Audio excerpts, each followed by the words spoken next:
ओम सहना भवतु सहनौ पुनस्तु सह वीर्यङ्करवावहै तेजस्विनावधीतमस्तु मा विद्विषावहै। ओम शांति शांति शांति। श्रुतिस्मृतिपुराणानाम् आलयं करुणालयं नमामि भगवत्पादं शंकराचार्यं केशवं बादरायणं सूत्रभाष्यकृतौ वन्दे भगवन्तो पुनः पुनः। ईश्वरो गुरुरात्मेति मूर्तिभेदविभागिने व्योमवद्व्याप्तदेहाय दक्षिणामूर्तये नमः। ओम भगवद गीता अध्याय 11 અને શ્લોક નંબર 20 થી આપણે ચેન્ટિંગ કરશું. 20 થી 27 સાથે કરશું. 26 લેવાનું છે આપણે, પણ 20 થી 27 કરશું. 30 ટ્યુશન છે. ત્યાવા પૃથિવ્યોરતિમંતરમ હિ વ્યાપ્તમ ત્વયેકેન દિશસ્ય સર્વાઃ દ્રષ્ટા रूपमुग्रं तवेदं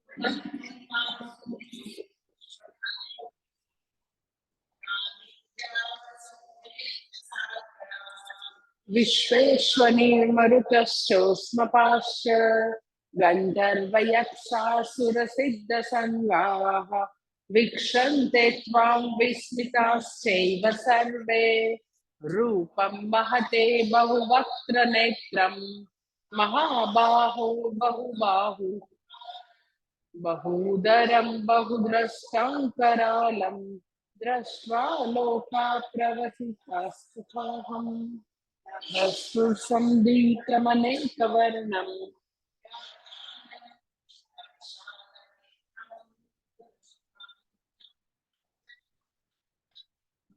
धृतिं न विन्दामि शमं च विष्णो द्रष्टा करालानि च ते मुखानि द्रष्टेव कालानलसन्निभानि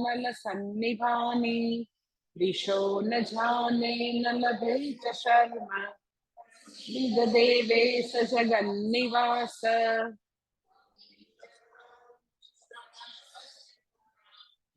सर्वे सहेवावनिपालसङ्गैः भीष्मद्रोणसूतपुत्रस्तथास्त्र सहस्रवीरैरपि योधमुख्यैः अत्राणि ते त्वरमाणा विशन्ति द्रष्टा करालानि भयानकानि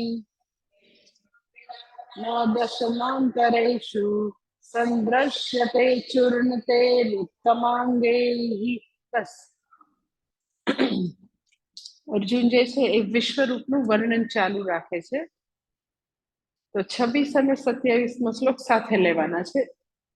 વિશ્વરૂપનું જ વર્ણન છે, પણ 26 અને 27 જે છે એ તો કે સાથે લેવાના છે. કે છે બેઉનું ભાષાંતર પહેલા જોઈ લઈએ. શ્લોક નંબર 26 અને 27 કે છે વિશ્વરૂપમાં શું દેખાય છે? તો કે ત્વામ ચ ત્વામ અવનિપાલ સંગેહિ સહ એવ ધૃતરાષ્ટ્ર પુત્રાઃ અસો ભીષ્મ દ્રોણ સૂત પુત્ર એ બધા જે છે યોધ મુખ્ય સહ અભિ સર્વે. એટલે બે શ્લોક ત્યારે સાથે લેવાના હોય કે ભાષાંતરમાં ક્રિયાપદ એક જ શ્લોકમાં આવતો હોય, પછીના શ્લોકમાં ખાલી આટલું કહેવાથી પાછું વાક્ય પૂરું ન થતું હોય ત્યારે આપણે બે શ્લોક સાથે લેતા હોય છે. અને પછી 27મા શ્લોકમાં કે છે દ્રષ્ટા કરાલાની ભયાનકાની વક્ત્રાણી ત્વરમાણા વિશંતિ કેચિત ચૂર્ણિતેહિ ઉત્તમાંગેહિ દશન અંતરેષુ વિલગ્નાઃ સમદ્રશ્યન્તે એ ક્રિયાપદ પછી આવે છે. મને દેખાય છે આવું બધું, તો એ આવું બધું એ આખું વર્ણન છે. જસ્ટ તમને ભાષાંતરમાં ખ્યાલ આવે કે આવી રીતે છે કે છે ભગવાન તમારામાં તો કે બધા રાજાના સમૂહો, અવનીપાલ એટલે રાજા, અવની એટલે પૃથ્વી, અવનીપાલ એટલે બધા તમારામાં બધા રાજાઓના સમૂહો.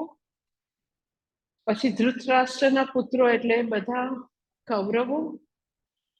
પછી અસો ભીષ્મ દ્રોણ સૂતપુત્ર, તમારી અંદર બધા રાજાઓ, કૌરવો, ભીષ્મ, દ્રોણ, કર્ણ, સૂતપુત્ર એટલે કર્ણ. પછી અસો અસ્મદીય, અસો અસ્મદીય એટલે અમારા પણ યોદ્ધ મુખ્ય, ખાલી તમારા પક્ષના એટલે ખાલી કૌરવોના પક્ષના બધા યોદ્ધા છે એવું નથી. યુદ્ધ થાય તો એકચ્યુઅલી કોઈનો એકચ્યુઅલી વિજય ના થાય, બંને પક્ષે સંહાર જ હોય. એટલે સામેની બધી કૌરવની સેનાના બધા ભીષ્મ, દ્રોણ, કર્ણ, પછી બધા ધૃતરાષ્ટ્ર મને દેખાય છે તમારા આવા કાલરૂપી મુખની અંદર જતા.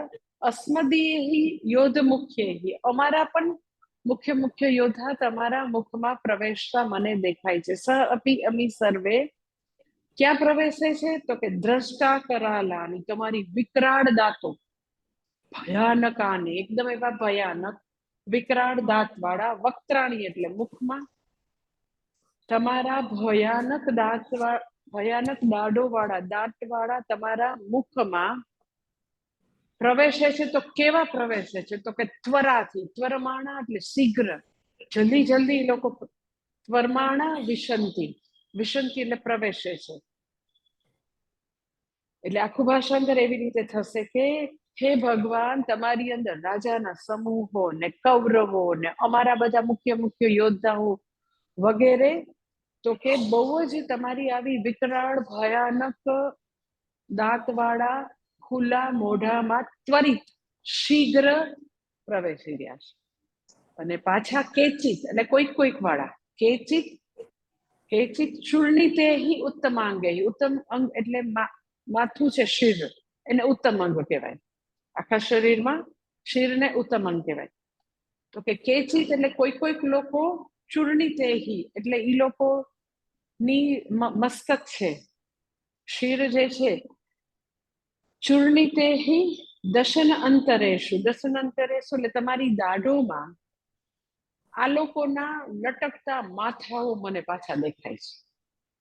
એટલે આમ તમે આમ જસ્ટ કલ્પના કરો તો આપણને કેવું લાગે, કોઈ હોરર મૂવીમાં કદાચ આવા સીન ન હોય, કે રાક્ષસનું કે કંઈક બતાવ્યું હોય તોય આવું ન હોય કે તમારા વિકરાળ ખુલ્લા મોઢામાં, કાલ અગ્નિરૂપ તમારું મોઢું છે, એની અંદર આ બધા અમુક યોદ્ધાના થોડા ચવાયેલા માથા લટકે છે. આપણે આમ મુખવાસ ખાઈને ધાણાની દાળ ને બધાનો ઘણા ટૂથપીક લઈને આમ ખોતરતા હોય, એટલે ભગવાનને જાણે કે આમ ટૂથપીકની જરૂર પડે ને એવી રીતે બધું લટકે છે તમારામાં. સો ભગવાનનું વિકરાળ સ્વરૂપ છે, એકદમ કાલ સ્વરૂપ. એટલે અહીંયા આગળ કહે છે કે આટલા યોદ્ધા તમારી અંદર તો કે ખૂબ જ ઝડપથી, વેગથી બધા પ્રવેશી રહ્યા છે. એ બધા તો છે જ, ધૃતરાષ્ટ્ર વગેરે તો, ધૃતરાષ્ટ્રના પુત્રો ને કર્ણ અને ભીષ્મ તો છે, પણ પોતાની સેનાના યોદ્ધા પણ છે. કયા તો કે જે પોતાની સેનાનું જે સેનાપતિ છે, જે દ્રૌપદીનો ભાઈ છે, એ પણ એમને દેખાઈ રહ્યો છે, ધૃષ્ટદ્યુમ્ન, સાત્યકી. એ બિચારા બધા ધર્મનિષ્ઠ છે પણ નિર્દોષ છે. પણ યુદ્ધમાં તો એવું કઈ કોઈનું એવું તો નથી કે એ લોકો નહીં મરે, એવું તો લખાયેલું નથી. લાઈક એનો પોતાનો દીકરો જે છે એનું પણ એમાં મોત છે. એટલા માટે યુદ્ધ જે છે એ કદી ક્યારેય એ સાચો વિકલ્પ છે જ નહીં. પણ એની એ લોકો ઉપર એની ઈચ્છા નથી તો બી એની ઉપર આવી પડેલું ધર્મ યુદ્ધ છે. એટલે કે છે કે મને આ બધા દેખાય છે, અને બધા રાજાઓ જે દેખાય છે, તો રાજા માટે અહીંયા આગળ શબ્દ વાપરે છે અવનીપાલ. એટલે ખરેખર રાજાઓ જે છે, કોઈ પણ રાજા, આપણે જ્યારે ભારત વર્ષ સ્વતંત્ર નતું થયું ત્યારે તમને ખબર છે કે બહુ બધા જુદા જુદા રજવાડામાં વહેંચાયેલું હતું. તો હંમેશા આપણા શાસ્ત્રમાં રાજાની વ્યાખ્યા અવનિપાલહ તરીકે છે, કે પૃથ્વીના પાલક છે, પૃથ્વીના રક્ષક છે, નહીં કે ભક્ષક, નહીં કે ઈ લોકો એને પૃથ્વીને ભોગવવા બેઠા છે.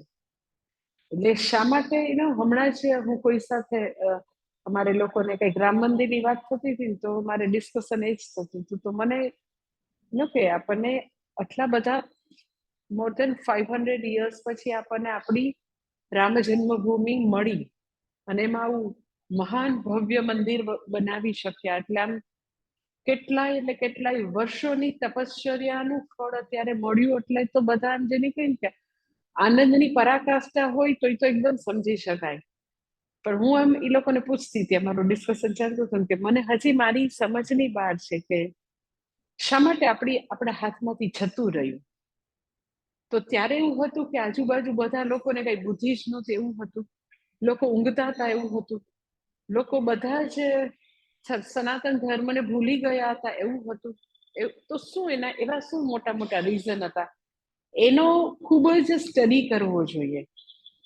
આપણને વિજયનો જેટલો આપણે આનંદ માણીએ એની સાથે સાથે 500 વર્ષ પહેલા એવી તો કઈ વસ્તુ થઈ હતી તો એ હવે પછી આજથી શરૂ કરી અને ફ્યુચરમાં ક્યારેય એનો કોઈ બી એક આટલો નજીવો અણસાર આવે તો બધા હિન્દુએ જાગૃત થઈ જવું, એવું લર્નિંગ તો હોય ને. એટલે એમાં બહુ મોટું રીઝન, એટલે somebody was telling કે માતાજી રાજાઓ જે છે એ અવનિપાલહની બદલે અવનીને ભોગવનારા, એ લોકો ખાલી એમ કે અય્યાસી થઈ ગયા હતા. એવું માનવા માંડ્યા કે આ બધું અમારી હકુમત છે, અમારું છે. એ ખરેખર પૃથ્વીનો જે બી ભાગ એના ભાગમાં આવ્યો હોય તો એ શાસક કરતા તરીકે એને એનું રક્ષણ કરવાનું છે, પ્રજાનું અને પૃથ્વીનું પોષણ કરવાનું છે, નહીં કે ઈ લોકોએ રાજઠાઠમાં પોતે બધા મોજ મજા અને જલસા કરવાનું. અને એવું હતું એનું રીઝન મને આમ ઘણી વાર અમુક લોકો ચર્ચા કરતા હોય ને, જે લોકો વૃદ્ધ હોય ને જેને ઇતિહાસ ખબર હોય, તો સૌરાષ્ટ્રમાં બહુ બધા નાના મેક્સિમમ સૌથી વધારે રજવાડા સૌરાષ્ટ્રમાં હતા. તો કેન યુ ઇમેજિન કે જેટલા રજવાડા હતા એમાં કેટલા બધા રાજાઓને પોતાના પર્સનલ એરપોર્ટ ને પ્લેન હતા સૌરાષ્ટ્રમાં. એક એમ કે ગોંડલ રજવાડું તો એની પાસે હોય પ્લેન, મોરબી રજવાડું હા, અને પોતાના એરપોર્ટ. એટલે એને તમે અવનિપાલહ કેવી રીતે કહી શકો? એટલે ઈ લોકો પોતાના ભોગવિલાસ અને પોતાની સ્વની બધી આમ કીર્તિ ને નામનામાં એવા ડૂબેલા કે વાત જવા દો. આ તો ભલું થાજો કૃષ્ણકુમારસિંહજીનો, એનો ભાવનગરના રાજા, કે એને સૌથી પહેલા આમ એટલી બધી સરસ રીતે મહાન પહેલ કરી કે હું આવી રીતે બિનશરતી રીતે કાંઈ પણ પેલા વિના હું આખું મારું રાજ્ય અર્પણ કરું છું. તો હમણાં મને કોઈ ભાવનગરના કોઈક એક બે એવા મોટા પાછા ક્ષત્રિય રાજવી જેવા લોકો મળ્યા ને, નતા એની ફેમિલીના નહીં પણ બીજા, એ કે કૃષ્ણકુમારજીએ છે ને એ કે જયારે અર્પણ કર્યું ને સરદાર વલ્લભભાઈ પટેલને અમુક શરતો રાખવાની જરૂર હતી કે અમારો આટલો હક ખરો. શું કામ? પણ ભાઈ હજારો વર્ષથી તમે અવની આ પૃથ્વીને જે છે ભોગવતા આવ્યા છે, હવે છોડો. ભારત સ્વતંત્ર થયું, હવે શું છે? તો એ કે આ ખોટું કર્યું, બધું જ એમ કે એમ જ આપી દેવાની જરૂર નહોતી. સો અવનિપાલહ શબ્દ બહુ સરસ વાપરે છે કે એ બધાને એવો એનો ક્ષત્રિયનો ધર્મ છે, રાજાનો ધર્મ છે કે એ પૃથ્વીની રક્ષા કરે, પૃથ્વીને વધારે ને વધારે નરીશ કરે, કે જેથી કરીને હંમેશા ધન ધાન્યથી બધાથી સમૃદ્ધ રહે રાજ્ય, નહીં કે એ લોકોએ એનો ઉપભોગ કરવાનો છે. એટલે અર્જુન કહે છે કે ભગવાન તમારા ખુલ્લા આવા દ્રષ્ટા કરાલાની મુખમાં, મોટી મોટી દાઢ અને દાંતવાળા મુખમાં આ બધા લોકો પ્રવેશી રહ્યા છે. પાછા ત્વરમાણા વિશંતિ, બહુ જ એકદમ જ વેગપૂર્વક એ લોકો પ્રવેશી રહ્યા છે. એટલે અત્યારે જે અર્જુન બધું જોઈ રહ્યો છે ને એને ડર છે ને માટે લાગે છે તો કે જે હવે થવાનું છે 18 દિવસમાં, યુ નો. તો એ 18 દિવસમાં જે થવાનું છે, યુદ્ધની શરૂઆતમાં ભગવાને વિશ્વરૂપ બતાવ્યું છે. શરૂઆતમાં ભલે આ 10મા દિવસે જોવે, દેટ ઇઝ અનધર થિંગ, એ ધૃતરાષ્ટ્રને બતાવે, અરે મીન્સ કે વર્ણન કરે. પણ એને તો યુદ્ધની શરૂઆતમાં તો 18 દિવસમાં, યુદ્ધના એક દિવસમાં જે થવાનું હોય ને, એ ફાસ્ટ ફોરવર્ડમાં અત્યારે બતાવી દેશે. એટલે બી બહુ ડર લાગે છે. બધું અત્યારે ફાસ્ટ ફોરવર્ડ પિક્ચર ચાલે છે. ઘણા લોકોને એમ ઘરમાં બેઠા બેઠા ટીવી ને કંઈક જોતા હોય ને બધા, તો અમુક લોકોને એવી જ ટેવ હોય, એને કંટાળો હોય ને એટલે ઓલા બીજા 2-3 ને જોવા ન દે. સપોઝ એવું કંઈક હોય ને, યુટ્યુબમાં જોતા હોય તો બધું ફાસ્ટ ફોરવર્ડ કર્યા કરે. ઓલા કે પણ કંઈક તો જોવા દે, તો બધું ફાસ્ટ ફોરવર્ડ. ટીવીના ન્યૂઝ આવે તો એમાં કંઈ ના કરી શકે, લાઈવ આવતું હોય તો. પણ ઘણાને આવી ટેવ હોય, કંટાળો હોય એટલે ફાસ્ટ ફોરવર્ડ કર્યા કરે. તો અત્યારે ભગવાન એને બધું ફાસ્ટ ફોરવર્ડમાં બતાવે છે. ફાસ્ટ ફોરવર્ડમાં બતાવે એટલે ડર લાગવો સ્વાભાવિક છે કે ના. જેવું છે કે સપોઝ કોઈ 25 વર્ષનો યુવાન છે, એને ભગવાન આવીને ફાસ્ટ ફોરવર્ડમાં 80 વર્ષનો થાય ત્યારનું પિક્ચર બતાવી દે કે તું 60 વર્ષે આવો દેખાઈશ, 65 વર્ષે આવો દેખાઈશ, 70 વર્ષે પછી આવું સાવ તારે મોઢામાં આવી કરચલી આવી જશે, 75 વર્ષે આવો વાંકો વળીને ચાલીશ, 80 વર્ષે પછી તને આવું. તો મને એકદમ જ આમ ડર લાગી છે કે ખરેખર હું આવો દેખાઈશ ને. એટલે પોતાના જ ખરેખર તમે મને પૂછો તો એ બધી ફેક્ટ છે, એકદમ જ રિયાલિટી છે કે એ તો થવાનું જ છે. અને કોઈ ફાસ્ટ ફોરવર્ડમાં બતાવે કે ન બતાવે, સિદ્ધાર્થને જેમ ખબર પડી ગઈ કે કોઈ બી વ્યક્તિ આવી વૃદ્ધ બી થઈ શકે, તો કે આ થઈ શકે ને, આવો સરસ દેહ જે છે વૃદ્ધ થઈ જાય તો થઈ જાય ને, મારોય થઈ જાય તો કે તારોય થઈ જાય. પછી આવા માંદા બી પડે તો કે પડે, અને ગુજરી જાય તો ગુજરી જાય. તો રિયાલિટી ચેક બિચારા સિદ્ધાર્થને એઝ એ પ્રિન્સ કદી નહોતું. તો આમ જોવો તો ફાસ્ટ ફોરવર્ડ લાઈફને જોવા જવાની ક્યાં જવું છે. આપણી આસપાસના લોકો જે છે, તો તમે એને જોવો તો તમે એવું થોડું કહી શકો કે મને કેન્સર ક્યારેય નહીં થાય, હું ટોલ્યું ન થાય. બધું થઈ શકે. મેં તમને એક એક્ઝામ્પલ એકવાર કીધું હતું, સાચી વાત. અમારે ત્યાં એક રાજકોટમાં એક બેન છે, સર્જન છે, કોઈને કેન્સર હતું તો કેન્સર હોસ્પિટલમાં એની ખબર કાઢવા ગયા તો એ મને એમ જ આવીને કહેતા હતા કે હું પોતે ડોક્ટર સર્જન, અને ખબર કાઢવા જાય તો બધાને ડોક્ટર હોય ખબર કાઢવા આવે તો બધાને થોડી મજા ગમે ને, રિલેક્સ થાય ને. કે તો કે હું દાદરો ચડતા ચડતા કહેતી હતી કે હે ભગવાન, કેન્સર હોસ્પિટલના પગથિયા કોઈ દી ન ચડવા પડે. ખબર કાઢવા તો હું આવી, પણ હે ભગવાન આવું ક્યારેય આપણી હારે ન બને. તો 2 વર્ષમાં એ બેનને ભયંકર કેન્સર થયું. યુ ડોન્ટ નો, તમે ગમે એટલી પ્રેયર કરો, પણ જે ભવિતવ્યમ ભવતી એને કોઈ મિથ્યા નથી કરી શકતું કે બધું જ થઈ શકે, બધું જ થઈ શકે. તમે એવો જેટલો ફિયર રાખો તો એ ફિયરથી કઈ કરેલા જન્મો જન્માંતરના કર્મો ડિલીટ થોડી ને થઈ જવાના. હા, તમે વિશ કરો તો વિશ કરવાની કોણ ના પડે છે. તમે ઈચ્છા કરો કે અંતરિયાળ મોત ના થાય, કેન્સર, ઓકે, વિશ કરી શકો, પણ જે લખાયેલું છે નસીબમાં તો આવીને ઉભું રહેવાનું છે. બધી જ પોસિબિલિટી છે. આપણે જેને કહી એક પણ વસ્તુ આપણે સૂતા હોય તો અરે પણ સવાર ઉઠીએ તો પેરાલિસિસ થાય, એ બી થઈ શકે. બધી અનંત શક્યતાઓમાંથી રોજે સવારે જેવા સ્વસ્થ સૂતા હોય એવા સ્વસ્થ ઉઠીએ તો એમાંની એક પોસિબિલિટી છે કે સ્વસ્થ ઉઠ્યા. અનંત શક્યતાઓ છે, કેટલી વસ્તુ થવાની શક્યતામાંથી સવારે ઉઠ્યા. એટલે કે વ્યક્તિ જે છે એ ફાસ્ટ ફોરવર્ડમાં અગર પોતાની લાઈફ જોવે એમ જ, તો એ બહુ સારી, આઈ ટેલ યુ, બહુ સારી પ્રેક્ટિસ છે કે આવું બધું થઈ શકે. તમે એવું કે પણ એ બીજા સાથે થઈ શકે, હું ટોલ્યું તારી હારે ન થાય, બધું જ થઈ શકે. તમે એવી રીતે જીવો ને કે હા, જે કઈ લખાયેલું હશે ને એ તો થવાનું જ છે. મારાથી શું થઈ શકે, તો કે મેક્સિમમ પ્રેયર કરીએ, સત્કર્મ કરીએ, સેવા કરીએ, પૂજા કરી શકીએ. પણ તમે ડરિયા કરો તો એનાથી કઈ લાઈફ જવાની નથી. પોસિબિલિટી બધી જ છે. તમે એમ કે ઘરમાંથી બહાર નીકળીએ તો એક્સિડન્ટ થઈ જાય તો થઈ જાય, પણ 2 પગ કપાઈ જાય તો કપાઈ બી છે, કાયમ અપાઈ થઈ જાય તો થઈ જાય. પણ એના કરતા ભગવાન મારી નાખે ના, પણ એ કર્મો બાકી છે એટલે મારી નહીં નાખે. તમે કર્મો બાકી છે એટલે બિલકુલ મારી નહીં નાખે. બધા 10-10 વર્ષ સુધી મેં બેડ ઉપર લોકોને ભયંકર રીતે પીલાતા જોયા છે, નથી હજી મોત આવ્યું તો શું કરવાનું. એટલે એ બધી અનંત શક્યતાઓ જન્મ જન્માંતરના કર્મોની છે તો છે. એટલે ફાસ્ટ ફોરવર્ડમાં અર્જુનને અત્યારે બધું બતાવી દેશે, તો એવું આપણે બી ફાસ્ટ ફોરવર્ડમાં આપણી લાઈફને જોવી જોઈએ. જ્યારે બી કોઈ વૃદ્ધને ડગમગાતા ચાલો તો આવું બી થઈ શકે. તો શું કરો કે રોજે સરસ 5 કિલોમીટર ચાલો, રોજ યોગ કરો, પ્રાણાયામ કરો, તો પોસિબિલિટી કદાચ ઓછી થઈ છે. એટલે એક કઈ વસ્તુ નથી આવવાની એવું તમે માનો તો એવું તો હોતું જ નથી. એટલે અહીંયા આગળ બિચારાને ડર એટલે લાગે છે, એને ડર લાગવાનું બી વ્યાજબી છે. 26 ને 27માં પોતે પોતાનું આવું ભગવાનનું ભયાનક રૂપ જે છે એ વર્ણન કરે છે.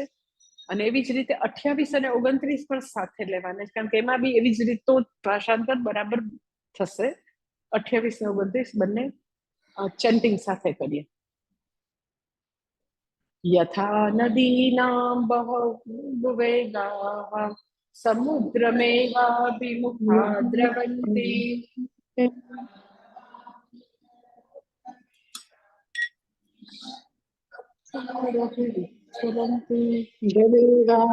તથૈવ નાશાય વિસંતિ લોકા તવાપિ વક્ત્રાણિ સમૃદ્ધવેગા.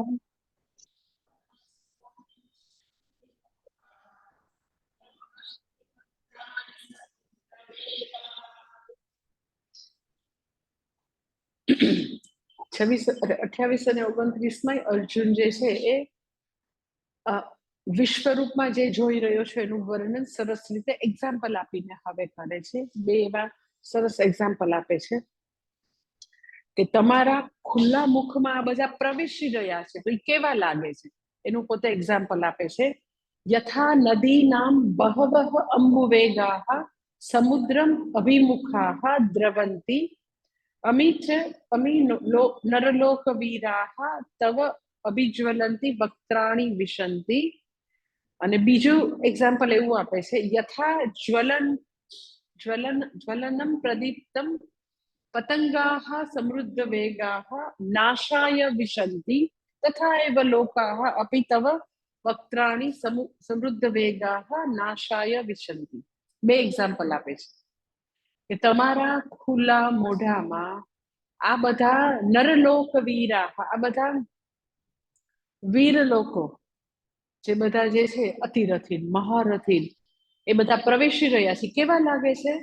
યથા નદીનાં બહવઃ અંબુવેગાઃ, જેવી રીતે તો કે નદીના બધા જળ પ્રવાહો જે છે સમુદ્ર તરફ કેવા ધસમસતા વહેતા હોય, એવી જ રીતે આ મનુષ્ય લોકના નરલોક વીરા, મનુષ્ય લોકના બધા સુરવીર યોદ્ધા જે છે એ તમારા પ્રજ્વલિત મુખોમાં પ્રવેશી રહ્યા છે.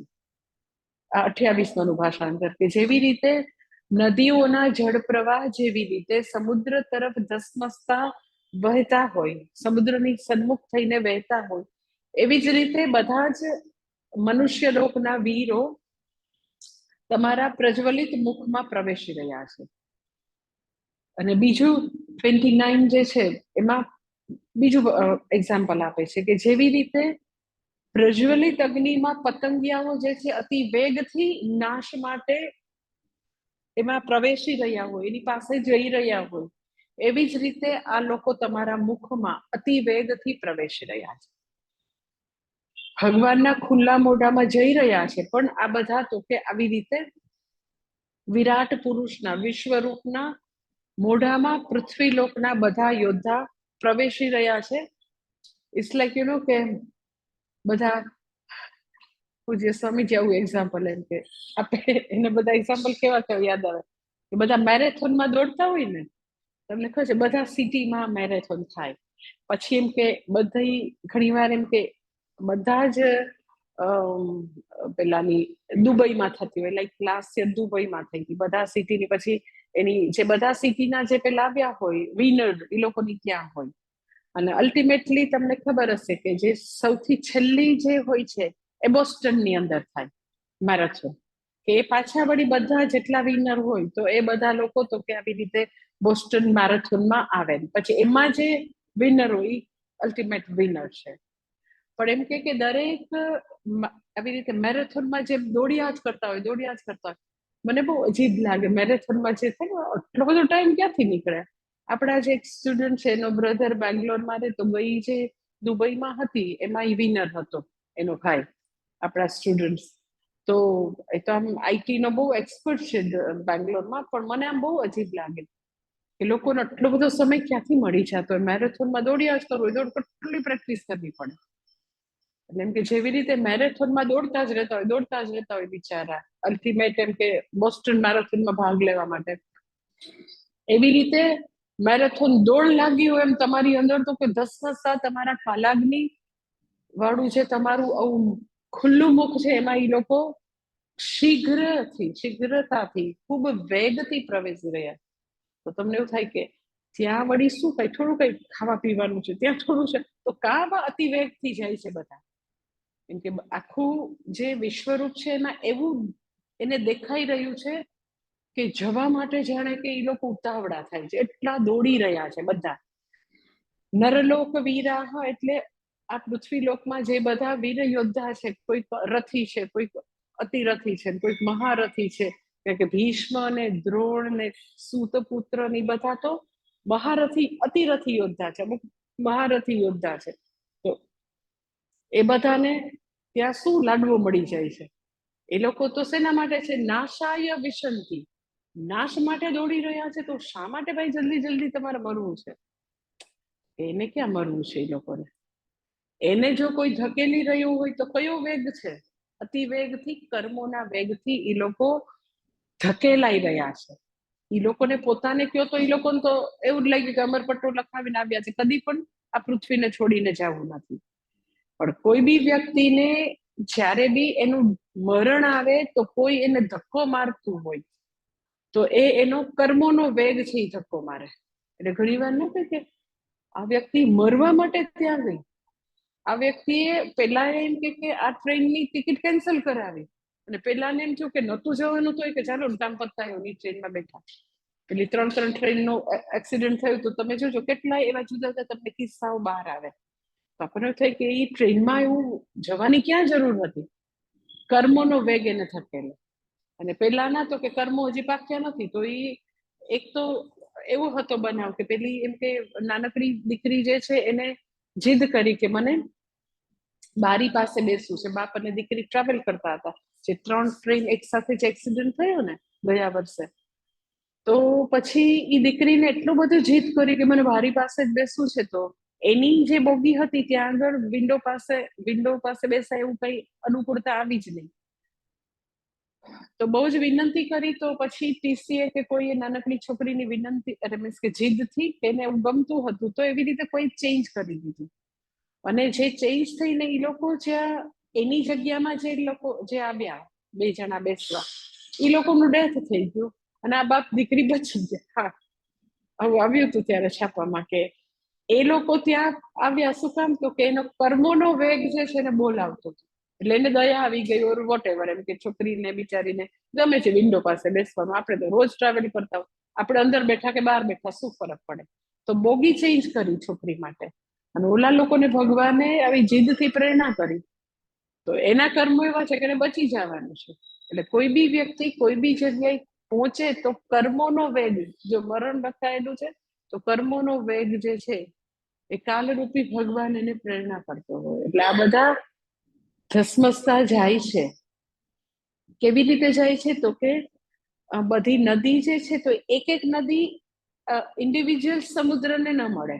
એ તમને ખબર હશે કે જુદી જુદી નદી જે છે એનો જળ પ્રવાહ તો કે આવી રીતે બધે ડાયવર્ટ એની મેળે જ એવી રીતે એના રસ્તા થતા હોય કે એક મોટી નદીમાં મળતો હોય, મોટી નદીમાં એવી નાની નાની નદીઓની બધી સ્ટ્રીમ આવતી હોય. એટલે એ જે મોટી નદી હોય એ વધારે ને વધારે મોટી થઈ જાય, નાની નાની નદીઓમાં જળ ઠાલવે, અને પછી અલ્ટિમેટલી એવો મોટો જળનો પ્રવાહ ધસમસતો સમુદ્ર તરફ જાય.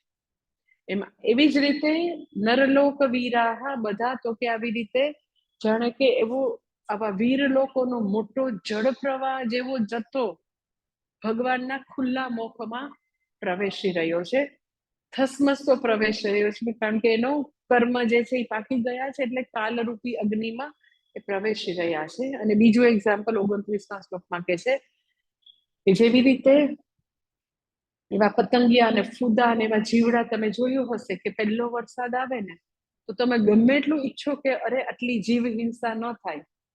ખાસ કરીને મને તો આશ્રમમાં બહુ જ એટલું આમ દુઃખ થાય ને, આશ્રમમાં આટલી બધી વનસ્પતિ છે ને આટલું ખુલ્લું છે, એટલે પહેલો વરસાદ આવે તો હું આમ લગભગ એ લોકોને કહું કે લાઈટ તમે ઓછી કરો, પણ આટલા બધા લોકો હોય તો એ લોકોને લાઈટ જોઈએ ને જવા આવવા માટે. તો સવાર થાય તો તમે લાઈટ જ્યાં ચાલુ હોય ત્યાંથી નીકળો તો આમ એ જીવડાનો, પેલા પાંખવાળા જીવડાનો ઢગલો થઈ ગયો હોય લિટરલી. એટલા બિચારા ફૂદા મરી જાય.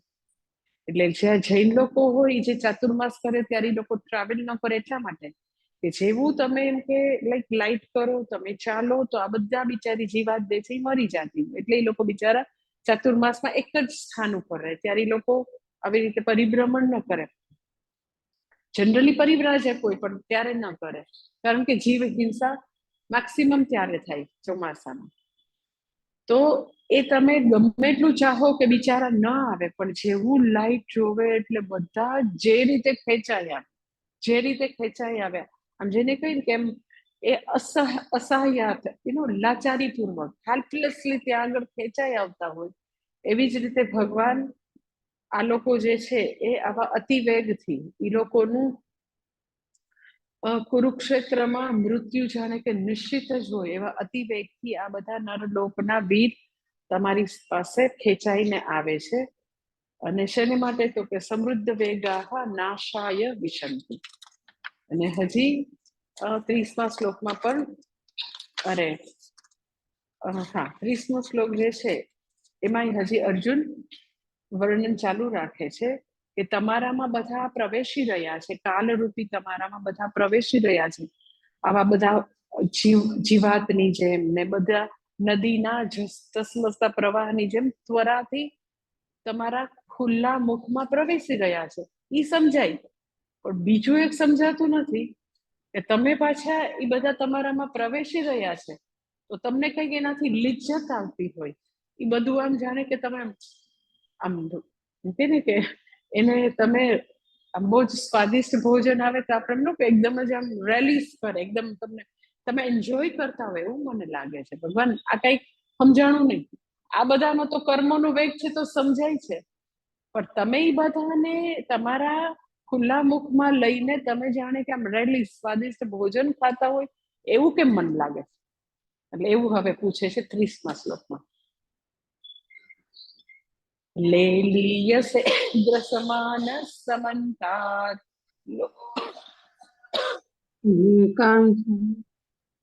તેજો વિમુડ્ય જગત સમગ્ર દાસસ્તોગ્રા પ્રતિપંચે વિષ્ણુ. હે વિષ્ણુ એ ભગવાન વિષ્ણુ જ્વલદ્ભિઃ વદનૈઃ સમગ્ર લોકાન સમંતાત ગ્રસમાનઃ લેલીયસે.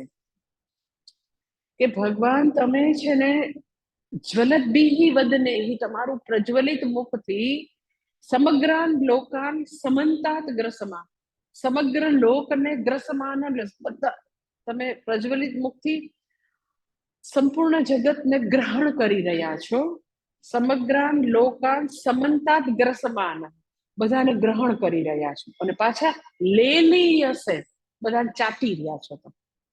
કોઈ બી ચાટે ક્યારે? આમ તમે આમ મધ હોય તો તમે આમ કંઈક પેલું શરદી થઈ હોય તો તમે કંઈક દવા લીધી હોય તો કે ને કે મધ સાથે ચાટો તો આપણને એમ થાય આ તો જોઈતું તું ને વૈદ્ય કીધું તો તમે આમ મધ થોડું થોડું ચાટો તો આમ ચાટવાની મજા આવે ને, મધ ને એવું હોય તો કઈ બી. તો કે તમે હે ભગવાન વિષ્ણુ તમે તમારા પ્રજ્વલિત મુખમાં આ સર્વલોકને સંપૂર્ણપણે સંપૂર્ણપણે ગ્રહણ તો કરી જ રહ્યા છો, પણ તમે લેલીયસ એટલે ચાટી રહ્યા છો. અને તવ ઉગ્રહ ભાસઃ તમારો ઉગ્ર પ્રકાશ જે છે ને અને એનું જે તેજ છે એ સંપૂર્ણ જગતને જાણે કે તમે તપાવી રહ્યા છો. આ પૂર્ય પ્રતપંતી તમે બધાને જાણે કે તપાવી રહ્યા છો, બધાને તમે આમ પોપકોર્નની જેમ શેકો છો, એવા તપાવી રહ્યા છો. આખું ભાષાંતર એવી રીતે થશે કે હે ભગવાન વિષ્ણુ, તમે તમારા પ્રજ્વલિત મુખથી સમગ્ર વિશ્વને, સમગ્ર જગતને ગ્રહણ કરી રહ્યા છો, ચાટી રહ્યા છો, અને સાથે સાથે તમારા ઉગ્ર પ્રકાશથી સંપૂર્ણ જગતને તમારા તેજથી તપાવી રહ્યા છો.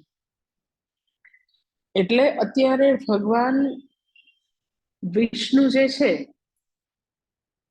એનું જે એવું રૂપ છે કે જે જગત પાલક, જગત રક્ષક, એવું રૂપ તો દેખાતું જ નથી.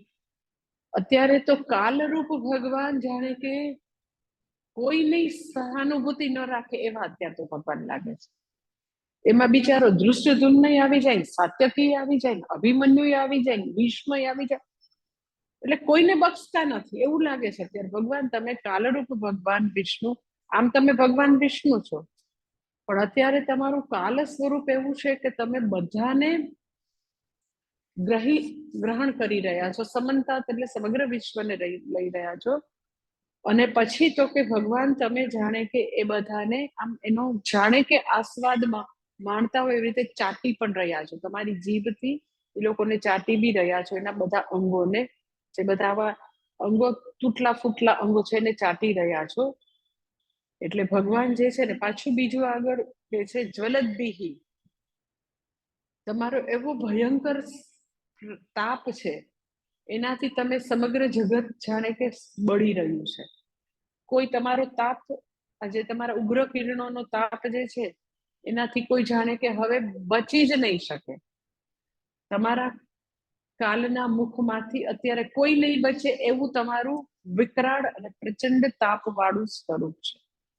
અને હજી એ જે છે આવું પ્રચંડ રૂપ જે છે, તો હવે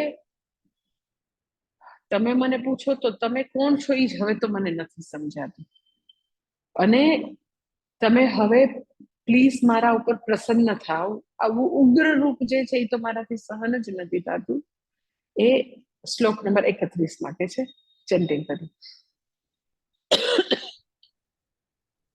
આખ્યાहि मे को भवान् रूपः नमोऽस्तु ते देववर प्रसीद विज्ञातुमिच्छामि भवन्तमाद्यं नहि प्रजानामि तव प्रवृत्तिम्।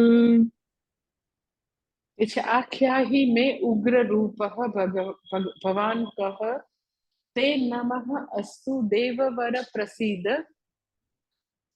એ છે હે દેવવર, આખ્યાહી મેં ઉગ્ર રૂપ, આ તમારું ઉગ્ર રૂપ વાળા તમે કોણ છો? મેં ઉગ્ર રૂપ ભવાન કહ, આપ કોણ છો? તમે ઉગ્ર રૂપ વાળા તમે કોણ છો? આખ્યાહી મને જરાક વર્ણન તો કરે, તમે ઉગ્ર રૂપ વાળા છો કોણ? તે નમઃ અસ્તુ દેવવર, હે દેવવર હું તમને નમસ્કાર કરું છું. પ્રસિદ્ધ, તમે મારી ઉપર પ્રસન્ન થાવ. અને તમે, મને ખબર છે કે તમે આદિ કારણ, જે બ્રહ્માજી જે છે એના પણ આદિ કારણ છો, પણ અત્યારે મને સમજાતું નથી. અત્યારે દેવવર પ્રસિદ્ધ આદ્યમ ભવંતમ વિજ્ઞાતુમ ઈચ્છામિ તવ પ્રવૃત્તિમ જાનામિ. હું તમને નમસ્કાર કરું છું, તમે મારી પર પ્રસન્ન થાવ. મને તમારી પ્રવૃત્તિ સમજાતી જ નથી. તમે કોણ છો? તમારી પ્રવૃત્તિ શું છો? આખું ભાષાંતર એવી રીતે થશે કે હે દેવવર, તમે આવા ઉગ્ર રૂપ ધારણ કરેલા વળી કોણ છો? તમને નમસ્કાર, તમે મારી પર પ્રસન્ન થાવ. આપ જે આદિ કારણ છો એને હું જાણવા ઈચ્છું છું, અને મને તમારી પ્રવૃત્તિ જે છે એ જરા, એ પ્રવૃત્તિ મને સમજી શકાતી નથી. એટલે અર્જુન જે છે એ ખરેખર પૂછો તો હોશે હોશે વિશ્વરૂપની માંગણી કરી, અને એના મનમાં હંમેશા એવો જ ખ્યાલ હતો. અર્જુન ટોટલી કન્ફ્યુઝ એટલા માટે છે કે એને હંમેશા એવું જ હતું કે ભગવાન તો ઓલ કમ્પેશન, ઓલ લવ, ઓલ ગિવિંગ. ભગવાન એટલે કરુણા સાગર, પ્રેમનો સાગર, દયાનો સાગર, પછી બધા ઉપર અનુગ્રહ કરનારા. તો આ કોણ છો? એટલે આપણે કોઈ વાર કોઈને ન કહીએ કે આવું તમારા માટે નતું માન્યું, આવું રૂપ તો પહેલી વાર જોયું. તમે તો હંમેશા કાંઈ બી પ્રસંગ હોય તો કેટલી તમે એમ કે મેચ્યોરલી બધું ડીલ કરો. કાંઈ બી એવી ખૂબ જ મોટી વિપત્તિ આવે તોય મેં તો તમને એકદમ સ્થિર જોયા છે. તો આટલી વસ્તુમાં કેમ આટલું બધું તમને એમ કે ચીસા ચીસ ને રડા રડીને એવું કેમ કરો? મેં તો કોઈ દિવસ જોયું નથી. આઈ એમ ટોટલી કન્ફ્યુઝ. તમારું તો હંમેશા આવી કન્સિસ્ટન્સી હોય ને સરસ રીતે you are very much mature and grounded person. આ કઈ ન સમજાણું મને. આ તમે આ વેપારી સાથે જે રીતે રડારડી કરી મને સમજાણું નહીં. તમે તો બહુ શાંતિથી ડીલ કરનારા માણસો. એવું ઘણીવાર આપણી જો પ્રિય વ્યક્તિ હોય ને આપણને કહેવાનો અધિકાર હોય તો આપણે ઘણીવાર એવું ઘણા માટે કહેતા હોય કે આ તો સાવ નવું જ ચહેરો દેખાડો ભાઈ. એમ ભગવાન આખી જિંદગી તમારી હારે રહ્યો 70 વર્ષ સુધી, આવું ક્યારેય જોયું નથી. જ્યારે બી કઈ બી હેલ્પની જરૂર હોય તો તમે એમ કઈ પગમાં ચપ્પલ બી ન પહેરો, ખુલ્લા પગે સુદામા માટે આવી જાઓ, દ્રૌપદી માટે આવી જાઓ, ગજેન્દ્ર માટે આવી જાઓ. તમે હંમેશા બધા માટે મદદગાર છો, પ્રેમની મૂર્તિ છો. તમે તો આવા અમને વૃંદાવનચારી, બંસીધર, માખન ચોર અને આવા ભક્તોને હંમેશા સહાય કરનારા જોયા. આવા થોડા જોયા હોય. ઓલા લોકો તમારી દાઢોમાં લટકતા હોય ને તમે લેલી હશે, આ બધાને ચાકી રહ્યા છો કોણ તમે? એટલે બિચારો આપણો ભઈલો ભૂલમાં ને ભૂલમાં આવી બાલિશ માંગણી કરે છે ને હવે બિચારો બેઠો બેઠો પસ્તાય છે. ઓનેસ્ટલી એવું જ છે કે એની માંગણી સાવ બાલિશ જ હતી કે વિશ્વરૂપ બતાવો. શું છે વિશ્વરૂપ? તને બધું તો અત્યારે આખી લાઈફ બધું બતાવી દીધું કે એ જ મહાયોગેશ્વર છે, હવે તારે શું જોવું છે?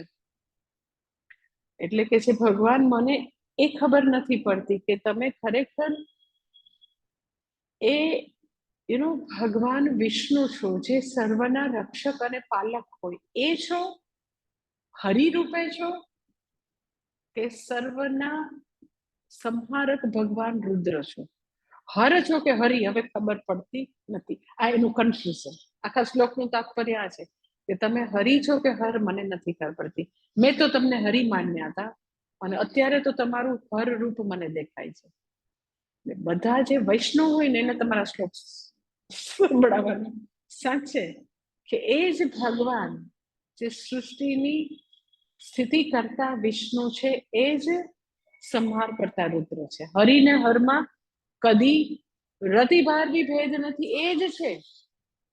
એટલે એનું સ્વામીજી ઘણી વાર એક એવી વાર્તા કહેતા, તમે સાંભળી હશે આપણા સ્વામીજી એવું કહેતા હોય કે એકવાર એટલે જે બધા આવા પેલા હોય ને જનોની એ લોકો માટે આવી આખ્યાયિકા હશે પુરાણોમાં, મને નથી ખબર, સ્વામીજી પાસે મેં સાંભળી છે કે એકવાર એમ કે કૈલાસ લોકમાંથી પાર્વતી દેવી કે છે બહુ વખત થયો આપણે એમ કે ભગવાન વિષ્ણુ ને લક્ષ્મી દેવીને મળ્યા નથી તો આપણે જઈએ એમ, બહુ જ સમય થઈ ગયો તો આપણે ત્યાં જઈએ. ને આ બાજુથી તો કે લક્ષ્મીજી પણ એવું કે છે બહુ સમય થયો આપણે કૈલાસમાં એ લોકોને પાસે થોડું સત્સંગ કરવા, ગોષ્ઠી કરવા જઈએ.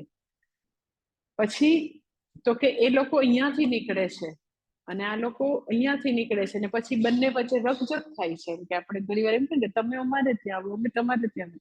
પછી બંને દેવી વચ્ચે રસ્તો કાઢે છે કે તમે એવી રીતે ભક્તોને કન્ફ્યુઝ નહીં કરતો. હરિ અને હર જે છે એ એક જ છે, કોઈએ ક્યાંય જવાની જરૂર નથી. બંને બધી જગ્યાએ સર્વવ્યાપક, બંને એક જ છો તમે. બંને હરિ ને હર જરા પણ જુદા નથી.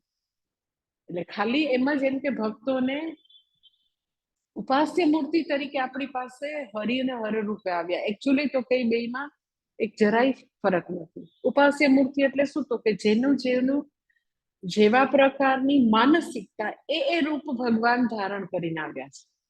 કોઈને હર રૂપમાં ભક્તિ જલ્દી જાગે, કોઈને હરિ રૂપમાં જલ્દીથી જાગે. છે બે એક જ. એટલે બંને દેવી એમ કે છે તમે બંને એક જ છો. બધા ભક્તોને ઉપાસ્ય મૂર્તિ કોઈને એક અપીલિંગ લાગે, કોઈને બીજું અપીલિંગ લાગે. પોતાના જેવા લાઇક્સ એન્ડ ડિસલાઇક્સ છે, પોતાના જેવું માનસિકતા છે એ રૂપ ભગવાનને ભજવું બધાને સહેલું પડે. એન્ડ ઓફ ધ ડે શું છે તો કે એ ઉપાસ્ય મૂર્તિ સાથે મારું કનેક્શન ઇઝીલી થવું જોઈએ, મન ભટકવું ન જોઈએ. આ સિદ્ધાંત છે, બીજો કોઈ સિદ્ધાંત છે નહીં. તમે હરિરૂપે, હર રૂપે, તમે ગણપતિ રૂપે, તમે હનુમાનજી રૂપે, દેવી રૂપે, જે રૂપે ભજવું હોય ભજવું. એક જ તત્વ જુદા જુદા રૂપ ધારણ આપણા માટે કરેલા છે, તત્વ એક જ છે. એટલે અહીંયા આગળ અર્જુન આવી રીતે કન્ફ્યુઝ થાય છે કે ભગવાન મને તો એમ હતું કે તમે તો વિષ્ણુ છો, વિષ્ણુનો અવતાર છે ભગવાન કૃષ્ણ ભગવાન તરીકે, તો અત્યારે આમ કરો તમે, આ બધાને સમસ્ત લોકને ગ્રહણ કરવાનું કરો છો તો એ થોડું તમારું કામ છે. એટલે મને ખબર નથી પડતી તમે વિષ્ણુ છો કે રુદ્ર છો. એટલે હવે પછી ભગવાન કહેશે કે એ બંને હું જ છું હવે પછી. એટલે માટે હું કહું છું કે બધા જે એ લોકો શું કામ એવું જનૂન પૂર્વક પ્રવચન, અરે એવું જનૂન પૂર્વક એ લોકો પ્રચાર કરે કે ગીતાજી નહીં ભણવાની, કે તમે ભગવદ્ ગીતા ભણો તો તમને દુનિયામાં એક પણ વ્યક્તિ માટે પણ દ્વેષ ના કરી શકો જો ગીતા ખરેખર ભણો તો. અદ્વેષતા સર્વભૂતાનામ તમે ભણો, સાચે કોઈ માટે દ્વેષ ના કરી શકો. તો ભગવાન માટે તમે કરી શકો. મનુષ્ય માટેનો, એક નાનકડી કીડી માટેનો, સમસ્ત વિશ્વમાં એક નાનકડું છે ને આમ ઘાસનું તણકલું પણ તમે ન તોડી શકો. એટલી તમારામાં કમ્પેશન, એટલી કરુણા આવે ગીતાજી ભણો તો તમને એટલી ખબર પડે કે બીજું કઈ છે જ નહીં, બીજા ભગવાન નહીં, બીજું જ નથી, એકમ અદ્વિતીય બ્રહ્મ. એ તમને જ્ઞાન થાય, તમે કોનાથી દ્વેષ કરો? ઈશા વાસ્યમ, તમે કોનો દ્વેષ કરો? તમે એમ તો ભગવાન હું તો વૈષ્ણવ, હું તો શિવજીનો પ્રસાદ લઉં નહીં, પણ છે જ નહીં બીજા. વિષ્ણુ જ શિવ છે, શિવ જ વિષ્ણુ છે, અને એ જ રામ છે, એ જ કૃષ્ણ છે, એ જ હનુમાનજી છે, એ જ ગણપતિ. ક્યાં તમે દ્વેષ કરો? કોઈ દ્વેષની આમ આયોટા ઓફ પોસિબિલિટી બી નથી, ઓનેસ્ટલી. એટલે હવે તમને સમજાય ને કે એ લોકો પ્રયત્નપૂર્વક એવું ધ્યાન રાખે કે અમારા કલ્ટમાં આવનારા લોકો ગીતાજી ભણવા જ ન જોઈએ. જો ભણશે તો મુક્ત થઈ જશે. આપણે જે મગજ વગરના લોકોનો મોટો બંચ જોઈએ છે, એનો બંચ ઓફ ઇડિયટ્સ જોઈએ છે, તો એ નહીં રહે. કારણ કે એ લોકો તમને, હું ઇડિયટ્સ એટલા માટે કહું છું અને એ મગજ વગરના એટલે કહું છું કે ત્યાં જાય એટલે તમારી વિચાર શક્તિને બંધ કરી દેવામાં આવે. વિચાર શક્તિ બંધ થાય એટલે શું? તમને લાગે છે કે આપણું મનુષ્યપણું ચાલુ રહે?